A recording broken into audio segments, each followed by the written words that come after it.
ہم میاں بیوی ویسے تو اکٹھے ہی رہتے ہیں، لیکن پچھلے 6 سال سے ہمارا آپس میں کسی قسم کا جنسی ریلیشن نہیں ہے۔ آج سے تقریباً 4 سال قبل ایک دن میری بیوی نے مجھ سے ازدواجی تعلق کی خواہش ظاہر کی اور ہم نے تعلق قائم بھی کر لیا۔ پھر کچھ عرصہ بعد وہ حاملہ بھی ہو گئی۔ میں نے اس سے ناراضگی کے باوجود اس کی خوب خدمت کی اور پھر اللہ تعالیٰ نے مجھے ایک بیٹی عطا فرمائی جو اب 3 سال کی ہو چکی ہے اور مجھے اپنی جان سے بڑھ کر عزیز ہے۔ لیکن اب اچانک میری بیوی جس کی چند غیر اخلاقی حرکتوں کی وجہ سے میں 6 سال سے ناراض ہوں، اس نے مجھے بتایا کہ اس نے 4 سال قبل کسی سپرم ڈونر کے ذریعے خود کو حاملہ کروایا تھا، لہٰذا وہ بچی حقیقت میں میری بچی نہیں ہے۔ اس دن سے میں انتہائی پریشان ہوں اور ذہنی کشمکش کا شکار ہوں۔ ایک طرف تو وہ بچی مجھے اتنی عزیز ہے کہ اسے چھوڑ نہیں سکتا، اور دوسری طرف جب اسے دیکھتا ہوں تو خیال آتا ہے کہ یہ تو میری بیٹی ہے ہی نہیں۔ پلیز مجھے بتائیں میں کیا کروں؟ جزاکم اللہ خیر و احسن الجزا۔ جزاکم اللہ خیر و احسن الجزا۔ اللہ تعالیٰ جی آپ کو صبر دے، اس آزمائش سے آپ گزر رہے ہیں۔ پہلے تو میں عرض کروں گا کہ صحیح مسلم کی حدیث ہے، نبی صلی اللہ علیہ وآلہ وسلم نے فرمایا کہ ہمیشہ اپنے سے نچلے لوگوں کو دیکھو، یوں تمہیں قناعت نصیب ہوگی اور اللہ تعالیٰ کی طرف سے آئی ہوئی آزمائشوں پہ صبر نصیب ہوگا۔ آپ کے ساتھ یہ جو ٹریجڈی ہوئی ہے، اس سے بڑھ کے لوگوں کے ساتھ ٹریجڈیز ہو چکی ہوئی ہیں۔ اب مجھے ان ٹریجڈیز کو ریپیٹ کرنے کی ضرورت نہیں ہے، آپ اکثر اخبارات میں، خبروں میں اس قسم کی بہت سی باتیں سنتے رہتے ہیں۔ ہم اس سوال کی طرف آتے ہیں، اب اس سچویشن کے اندر شرعی حکم کیا ہے؟ اب اگر اس کو آپ سائنٹیفکلی معاملے کو ہینڈل کریں گے تو ظاہر ہے کہ ایک آپ کے لیے آزمائش والا معاملہ بن جائے گا۔ صحیح بخاری اور صحیح مسلم میں ایک حدیث موجود ہے، اور حدیث کی کتابوں میں بھی ہے، بخاری مسلم میں آ گئی تو مین کتابوں کے اندر وہ حدیث آ گئی کہ نبی علیہ السلام کے مبارک زمانے میں بھی اس قسم کا ایک واقعہ ہوا۔ سعد ابن ابی وقاص رضی اللہ تعالیٰ عنہ کہتے ہیں کہ میرا جو بھائی تھا نا عتبہ، اس نے مجھے ایک لونڈی کے بارے میں یعنی وصیت کی کہ اس سے جو اولاد ہے وہ میری اولاد ہے، کیونکہ اس نے اس کے ساتھ ایک ناجائز تعلق قائم کیا ہوا تھا، حالانکہ وہ لونڈی کسی اور کی تھی۔ تو وہ کہتے ہیں میں اس اولاد کے دعوے کے لیے نبی علیہ السلام کے پاس جب پہنچا، اور ظاہر ہے کہ وہ جس کے پاس تھی وہ بھی اپنے دعوے کے طور پہ پہنچا، تو نبی صلی اللہ علیہ وآلہ وسلم نے فرمایا کہ اولاد اس کی شمار ہوگی جس کے بستر پہ پیدا ہوئی ہے، اگرچہ وہ پیدا کسی اور کے تعلق کی وجہ سے ہوئی ہے، لیکن شریعت نے تو آپ کو اصول دینا ہے نا، اس طرح تو پھر سارا معاملہ ہی بگڑ جائے گا۔ اب آج آپ کہیں گے ڈی این اے ٹیسٹ کروا لیتے ہیں، فلاں کروا لیتے ہیں، فلاں کروا لیتے ہیں، اس وقت تو بالکل کلیئر تھی وہ والا معاملہ، بلکہ اس حدیث میں آتا ہے کہ وہ جب اولاد پیدا ہوئی تو واقعی اس کی شکل بھی اس کے ساتھ ملتی تھی جس کا یہ دعویٰ تھا۔ تو نبی علیہ السلام نے صرف ایک چیز اس میں ایڈ کر دی کہ وہ جو بچہ پیدا ہوا اس کی وہ جو یعنی آپ سمجھ لیں ماں لگتی تھی یا اس کی جو بہنیں لگتی تھی، ان کو کہا کہ تم نے اس سے پردہ کرنا ہے۔ یہ آپ نے اس میں ایک ویلیو ایڈیشن والا معاملہ اس اعتبار سے کر دیا۔ باقی آپ نے فرمایا کہ یہ اولاد اسی کی شمار ہوگی۔ تو شرعی مسئلہ یہ ہے کہ اگر کوئی اولاد یعنی آؤٹ آف ویڈ لاک بھی پیدا ہوئی ہے کسی عورت کی، تو وہ جس کی بیوی ہے نا، اس کے بستر پہ جب پیدا ہوگی وہ اس کی اولاد شمار کی جائے گی۔ یہ پیٹ مسئلہ ہے۔ اس کے تحت وہ اولاد اب آپ کی ہے، وہ اس کی ولدیت بھی آپ کی لکھی جائے گی جنہوں نے یہ نہیں سوال کیا، لہذا ان کو ٹینشن لینے کی ضرورت نہیں ہے، اس معاملے کو آگے لے کے چلیں۔ باقی ان باریکیوں میں پڑھنے کی ضرورت نہیں ہے، یہ خبر صحیح بھی ہو سکتی ہے، غلط بھی ہو سکتی ہے۔ اب اس کی تحقیق کرنے کی بھی ضرورت نہیں ہے ڈی این اے ٹیسٹ کے ذریعے، کیونکہ ڈی این اے ٹیسٹ کے ذریعے باہر وہ انسانی کوشش ہے، صحیح رزلٹ بھی آ سکتے ہیں، غلط بھی آ سکتے ہیں۔ اگر صحیح بھی آ جائیں اس طرح کے جس طرح کہ آپ سمجھ رہے ہیں، تب بھی شرعی حکم ہم نے شریعت کو یہ فالو کرنا ہے کہ وہ آپ کی اولاد شمار ہوگی، کیونکہ وہ آپ کے بستر پہ پیدا ہوئی ہے۔ اب آپ اس کی پرورش کریں اور اپنے معاملات کو اس طریقے سے آگے لے کے چلیں۔ یہاں پہ میں ایک اور بات بھی عرض کر دوں اسی سے ریلیٹڈ، صحیح بخاری اور صحیح مسلم میں حدیث ہے، نبی علیہ السلام نے فرمایا کہ جس شخص نے اپنے آپ کو کسی اور باپ کی طرف منسوب کیا خود سے اور وہ اس کی اولاد نہیں تھا، تو ایسے شخص کے اوپر جنت حرام ہے۔ کوئی اپنے باپ کا نام نہیں بدل سکتا۔ بخاری اور مسلم دونوں میں ایک حدیث ہے، مسلم میں ذرا ڈیٹیل ہے کہ مولا علی علیہ السلام نے ایک صحیفہ نکالا اپنی تلوار کی نیام میں سے، جس میں کچھ احکامات لکھے تھے، ان میں ایک یہ تھا کہ جو شخص اپنے باپ کا نام بدل دے اور اپنے آپ کو کسی اور باپ کی طرف منسوب کرے، اس پہ اللہ کی لعنت، اللہ کے فرشتوں کی لعنت اور تمام لعنت کرنے والوں کی لعنت، اور قیامت والے دن اللہ تعالیٰ نہ اس کا کوئی فرض قبول کرے گا نہ کوئی نفل قبول کیا کرے گا، ولیعوذ باللہ تعالیٰ۔ ایک اور حدیث ہے بخاری و مسلم میں کہ جس شخص نے اپنے آپ کو کسی غیر باپ کی طرف منسوب کیا اس نے کفر کیا، یعنی ایک بہت سٹرکٹ مسئلہ ہے۔ اس لیے آپ دیکھیں اسلام میں باپ کا نام ساتھ بولا جاتا ہے نا، یہ جو پبلک میں مشہور ہے نا قیامت والے دن ماں کے نام کے ساتھ بلایا جائے گا، بالکل جھوٹ ہے۔ صحیح بخاری میں امام بخاری نے باقاعدہ اس کے اوپر باب باندھا ہے کہ یہ متھ پبلک میں مشہور ہے، اور وہ حدیث لے کے آئے کہ جو خائن شخص ہے اس کے لیے قیامت والے دن ایک جھنڈا قائم کیا جائے گا اور کہا جائے گا یہ فلاں بن فلاں کا ہے۔ تو فلاں بن فلاں جب عرب میں کلچر میں کہا جاتا ہے تو وہ باپ کی طرف منسوب ہوتا ہے، تو باپ کے نام سے ہی پکارا جائے گا قیامت والے دن۔ ان احادیث کی روشنی میں یہ خود ایک کبھی گناہ ہے، لیکن اس میں ایکسیپشن یہ ہے کہ جس کے بستر پہ اولاد پیدا ہو رہی ہے نا وہ باپ اس کا شمار کیا جائے گا، اور اس کے اوپر بھی ہمارے پاس ایک پریکٹیکل کیس موجود ہے بخاری اور مسلم دونوں کے اندر۔ سیدنا ابو بکرہ ایک صحابی، ایک لفظ ہے ابو بکر، وہ تو ہمارے خلیفہ اول ابو بکر صدیق رضی اللہ تعالیٰ عنہ علیہ السلام ہے، ایک ابو بکرہ لفظ ہے، وہ بھی صحابی، یہ بھی میل نام ہے۔ اگر اردو میں ہوتا تو آپ کہتے ہیں کوئی فیمیل نام ہے کیونکہ ہیلا گئی آگے، ٹھیک ہے، جیسے طیب سے طیبہ، ٹھیک ہے۔ تو ان کے بارے میں آتا ہے بخاری اور مسلم دونوں میں ہے، مسلم میں ذرا تفصیل کے ساتھ ہے کہ ان کا ایک بھائی تھا، رشتے میں بھائی لگتا تھا، اس کا نام تھا زیاد، جو حضرت علی کا بڑا قریبی تھا ان کی دور خلافت میں۔ بعد میں حضرت معاویہ نے اس کو یعنی وہ لالچ دے کے تو خرید لیا۔ یہ عبید اللہ ابن زیاد کا باپ، جس کے بارے میں بخاری میں آتا ہے کہ سیدنا حسین ابن علی کا سر کاٹ کے عبید اللہ ابن زیاد گورنر کوفہ کے سامنے تشت میں رکھا گیا، نعوذ باللہ۔ اللہ کی لعنت ہو جنہوں نے اہل بیت پہ ظلم کیا، ان پہ اللہ کی لعنت، اللہ کے فرشتوں کی لعنت اور تمام لعنت کرنے والوں کی لعنت، آمین۔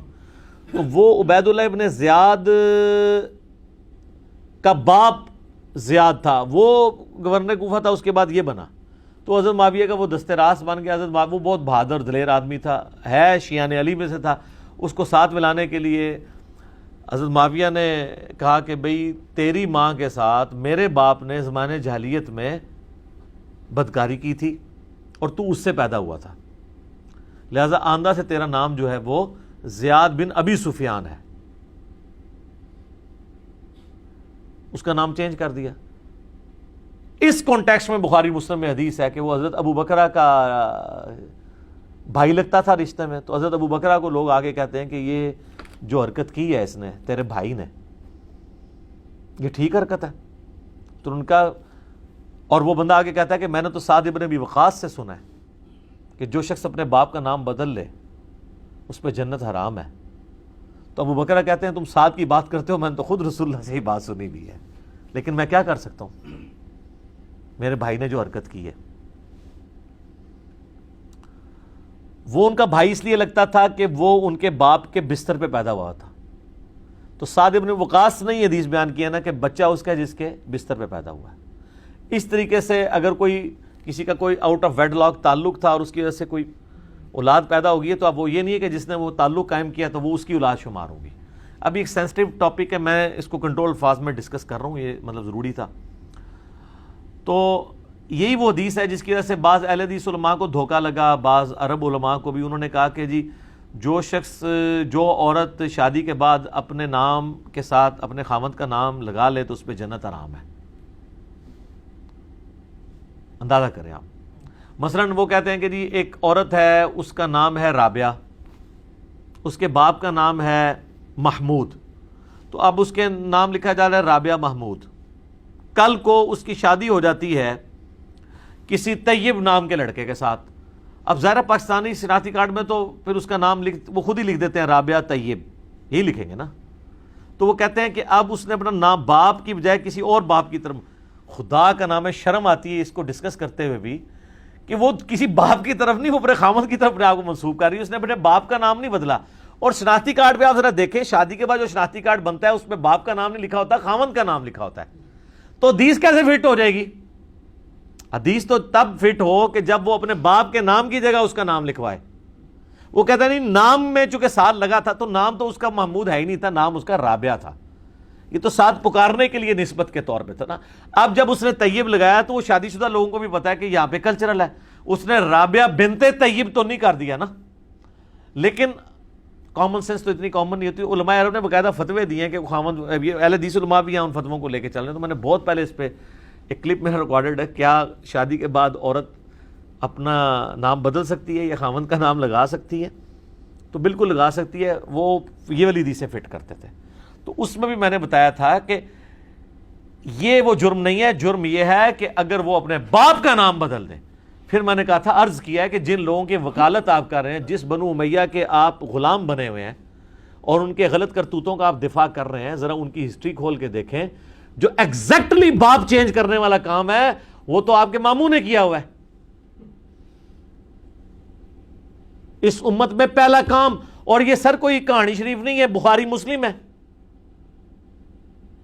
مسلم شریف میں باقاعدہ ڈیٹیل سے موجود ہے, بخاری میں بھی ہے. اور بخاری و مسلم کی اس حدیث کہ جس نے اپنے آپ کو کسی دوسرے باپ کی طرف منسوب کیا اپنا مقام, اس پہ جنت حرام ہے. اس حدیث کی شرح ابن حجر اسقلانی کی پڑھ لیں یا امام نووی کی پڑھ لیں. حالانکہ نووی اتنا اس حوالے سے متعصب ہیں, ویسے بہت بڑے امام ہیں, سنی شیعہ کنفلکٹ میں وہ ذرا تنگ نظر ہے, آخری درجے تک وہ دفاع کرتے ہیں آل امیہ کا. یہاں پہ انہوں نے بھی دفاع نہیں کیا. انہوں نے کہا کہ یہ اسی موقع پہ حدیث ہے جو حضرت معاویہ نے غلط کام کیا تھا اور امت میں یہ پہلی دفعہ بدعت شروع ہوئی. ایگزیکٹلی باپ کا نام چینج کروا دیا. استغفر اللہ واتوب الیہ. اس لیے مولانا مودودی رحمہ اللہ تعالیٰ نے خلافت و ملوکیت میں چند ایک جو بڑے بڑے یعنی اس ملوکیت کے دور میں برے کام ہوئے, ان میں اس کو بھی ٹاپ آف دا لسٹ لے کے آئے ہیں. حجر ابن عدی کے قتل کو لے کے آئے ہیں, یہ باپ کا نام بدلنے والی اس معاملے کو لے کے آئے ہیں. ممبروں پہ سب و شتم والا ایشو اس کو لے کے آئے ہیں. مال جو غنیمت ہے یا اس میں بیت المال کے اندر تصرف کرنے والا, یہ بڑے بڑے جو ایشوز لے کے ان میں ہیں. اور آپ حیران ہوں گے کہ مولانا تقی عثمانی صاحب جو بندیوں کے مفتی ہیں, انہوں نے جو ہے وہ امیر شام کے دفاع میں کتاب لکھی, تو انہوں نے اس واقعے کو, جس کا آج تک امت نے کبھی انکار نہیں کیا, یہ والا زیاد کے باپ کے نام بدلنے والا, زیاد بن ابی سفیان کرنے والا, تو انہوں نے اس کے لیے پتہ نہیں کیا کچھ کہانیاں گھڑی کہ جی اس زمانے میں وہ بھی نکاح ہی تصور کیا جاتا تھا, وہ اس طرح ہو جاتا تھا, تو وہ ہو جاتا تھا, تو یہ ہو جاتا تھا. یہ 14ویں صدی کا مولوی کہہ رہا ہے, اور جو اس زمانے میں صحابہ ہیں, اور وہ صحابی جو زیاد کا بھائی ہے ابو بکرہ ماں کی طرف سے, کیونکہ اس کے بستر پہ وہ پیدا ہوا تھا, اس کے باپ کے بستر پہ, وہ بھی اس پہ فٹ کر رہا ہے کہ میرے بھائی نے غلط حرکت کی ہے. اور یہ 14ویں صدی میں آ کے دفاع کر رہے ہیں اس واقعے کا. امام نووی جو کوئی موقع نہیں جانے دیتا یو ٹرن لینے کا اس طرح کے معاملات کے اوپر, تو اس نے بھی یہاں پہ غیرت کھائی ہے کہ یار میں دفاع نہ کروں. ابن حجر اسقلانی تو خیر آؤٹ سپوکن ہے اس مسئلے میں, وہ تو آل امیہ کو نہیں چھوڑتے, انہوں نے بخاری میں لکھا ہے. یہ میں امام نووی کی بات کروں, بڑے لوگوں کو تکلیف ہوگی, ظاہر بڑے امام ہیں, بہت بڑے امام ہیں 7ویں صدی ہجری کے اندر, صرف 45 سال کی عمر میں فوت ہوئے ہیں. مسلم شریف کے ابواب انہوں نے لکھے ہیں, یہ بہت بڑی ان کی خدمت ہے, ہم ان کا بہت احترام کرتے ہیں. لیکن یہ جو میں نے کہا نا کہ وہ سنی شیعہ کنفلکٹ میں بعض اوقات بہت یعنی تنگی نظر کا مظاہرہ کرتے ہیں. اس کا ثبوت یہ ہے جو مسلم شریف میں حدیث ہے 6220 کہ حضرت معاویہ نے حکم دیا سعد ابن ابی وقاص کو، اور پھر کہا کہ تمہیں کون سی چیز مانے ہے کہ تم ابن ابی طالب کے اوپر سب نہیں کرتے، تو انہوں نے پھر آگے سے حضرت علی کے 3 فضائل سنائے تھے، اور سٹارٹ میں کہ انہوں نے کہا میں کبھی بھی علی کو برا نہیں کہوں گا، کبھی سب و شتم نہیں کروں گا، 3 باتیں میں نے علی کے بارے میں رسول اللہ سے ایسی سنی ہیں۔ پھر انہوں نے 3 فضیلتیں بتائیں کہ علی کی میرے ساتھ وہی نسبت ہے جو ہارون کی موسیٰ کے ساتھ، مگر میرے بعد کوئی نبی نہیں۔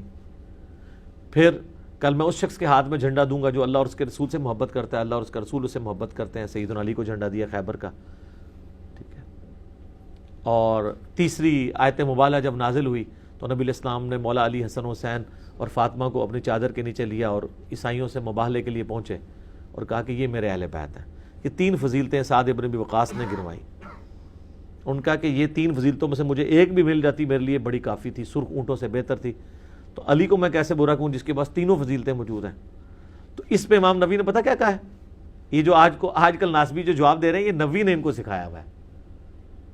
انہوں نے کہا وہ اصل میں یہ پوچھنا چاہ رہے تھے کہ باقی لوگ تو گالیاں دیتے ہیں، تو آپ کیوں نہیں گالیاں دیتے ہیں؟ مجھے وہ مطلب آپ فضائل سنائیں تاکہ میں بھی وہ فضائل بیان کروں۔ ہائے ہائے کڈی کاڑی بڑائی۔ تو پھر میں نے جواب دیا تھا کہ کہانی ہوتی ہے، چور اپنی لنگوٹی چھوڑ جاتا ہے۔ اس کا ایک طریق اسی سند کے اوپر سنن نسائی الکبریٰ کے اندر خصائص علی والے چیپٹر میں موجود ہے۔ اس میں وہ حضرت سعد ابن ابی وقاص کا بیٹا کہتا ہے کہ پھر جتنے دن معاویہ وہاں رہے مدینہ شریف میں، حضرت علی کی تنقیص کا ایک جملہ بھی اپنی زبان سے نہیں نکالا۔ جب حضرت سعد ابن ابی وقاص نے ان کو ڈانٹا تو وہ ڈانٹا اسی پہ تھا۔ اور ابن ماجہ میں بھی اس کا ایک طریق موجود ہے جو البانی صاحب اس کو صحیح کہتے ہیں، زبیر علی صاحب اختلاف کرتے ہیں، بال البانی کے ماننے والوں کے لیے۔ تو اس میں یہ ہے کہ حضرت سعد غصے میں آئے اور کہا تو اس شخص کے بارے میں بات کرتا ہے جس کے لیے یہ فضیلتیں۔ انہوں نے ایک 4تھی فضیلت بتائی، من کنت مولاہ فہذا علی مولاہ۔ تو یہ میں نے نبوی کا چونکہ ذکر کیا تھا تو وہ کہیں گے بھی امام نبوی کو یہ کہہ دیا۔ اہل حدیث کو مزید ٹھنڈا کرنے کے لیے میں بتا دوں کہ امام نبوی عام بندے کے لیے تقلید کو واجب قرار دیتے ہیں، لہذا آپ جو امام نبوی کے جو اس وقت ٹھیکیدار بنے ہوئے ہیں صرف اس لیے کہ اس نے آل امیہ کا دفاع کیا ہے، تو آپ کے لیے اتنا کافی ہے کہ جس چیز کو آپ شرک کہتے ہیں نا اس کو وہ واجب کہتا ہے۔ اونٹ جاؤ بڑے مولویوں نہ لڑو۔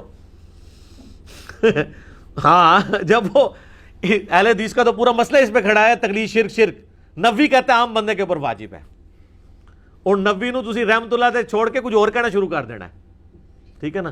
تو میں نے تو آپ کو پتہ ہے ہم تو اس وقت علمی میدان جنگ میں ہیں، ہم نے تو ہر چیز چلانی ہے، جہاں پہ علمی میزائل کی ضرورت ہوگی میزائل چلائیں گے، جہاں گرنیٹ کی ضرورت ہے گرنیٹ ہوئے گی، تے علمی جدے قلم کی ضرورت ہے وہ قلم چلائیں گے۔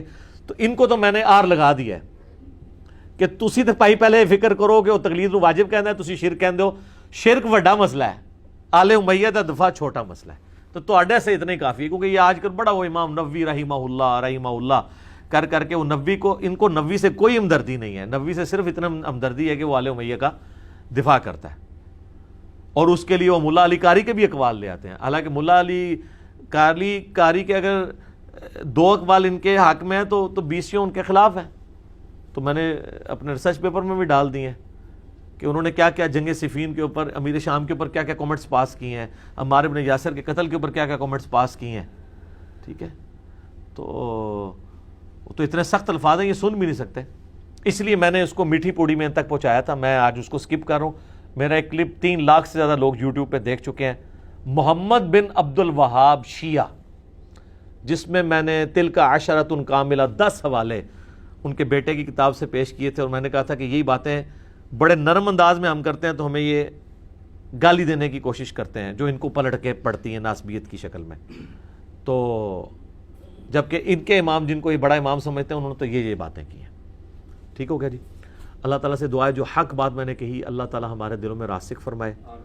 اگر جذبات میں میرے منہ سے کوئی غلط بات نکل گئی تو اللہ تعالیٰ ہمارے دلوں سے ہی اسے محو کر دے، ہمیں معاف بھی فرما دے، ہمیں کتاب و سنت کی تعلیمات پر عمل کر کے دوسرے بھائیوں تک پہنچانے کی توفیق عطا فرمائے۔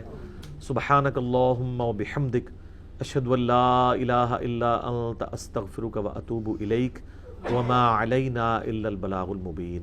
جزاکم اللہ خیرا۔